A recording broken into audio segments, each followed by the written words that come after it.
We are back to cover more information on Godzilla Minus One, specifically on the toy section.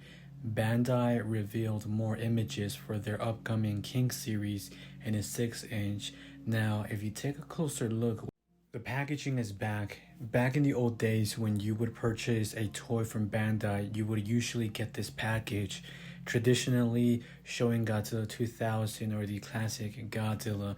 And recently they stepped away from this concept and usually just shipped out the figure wrapped in a plastic or sometimes just like foam and other things, right? But it's very interesting, and I do like this packaging.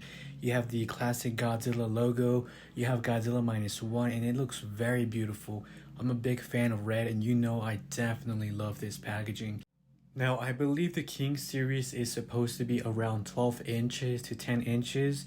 It's very detailed compared to the 6-inch. Obviously, both of them look very great, and that's something I wanted to touch upon. Usually, we know that Bandai is very lazy when it comes to the paint job with their toys. A perfect example looking back at Shin Godzilla, when that came out, it had no red. It was very bland, and honestly, it was fully black, barely any color, barely any true dedication to the paint job. Now, looking at Godzilla Minus One, the nails are painted correctly, the claws, the paint job throughout the body. Throughout the scales, there's a variation of paint jobs applied to this toy. If you look at it around the chest, around the body, there's a greenish tone, like a brownish type. You can't tell me this looks really great. Just look at this image. From my opinion, it looks like Bandai has put more dedication and time to this toy from Godzilla Minus One. It's almost perfect. The paint job is almost perfect on this toy. Look at the claws, the nails, the chest, the mouth, the teeth. It's unbelievable how they were able to paint every single one of them. The tongue, the eyes are almost perfect, but they do have a little paint mistake. Regardless, it looks really impressive, and it's gonna be better compared to the Godzilla Ride version. It wasn't bad as well, but I have to say that if Bandai would only apply this type of dedication to all of their toys, that would be really fantastic. Just imagine if they done this with Shin Godzilla, with the King of the Monsters, and others, right?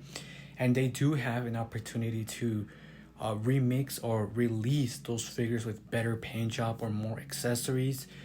To me, I don't really consider those figures. To me, there's a big difference between toys and figures.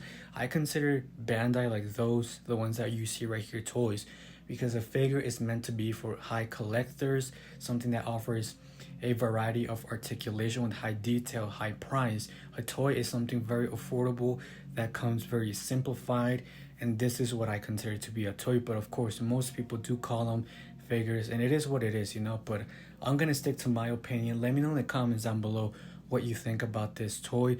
Are you feeling happy? Are you going to buy it? Are you going to skip it? Personally, I am going to skip on those toys. I only collect figures that have more articulation, something that's more in depth for a review.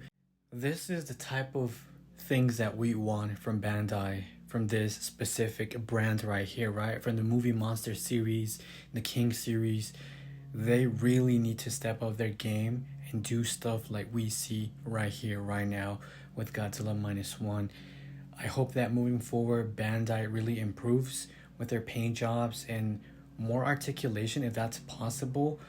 And also for Monster Arts, we gotta say that lately Monster Arts has been very, very disappointing, and that's why I've been stepping away from Monster Arts. That's why you don't really see me reviewing figures anymore.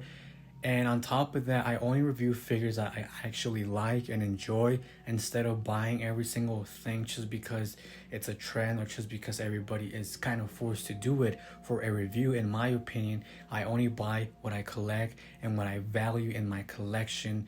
Otherwise, you're gonna get overloaded with so many Godzillas that you're just gonna end up having a shelf of Godzillas instead of having a variety of figures and toys, you know, that actually look very good together. But that's my opinion.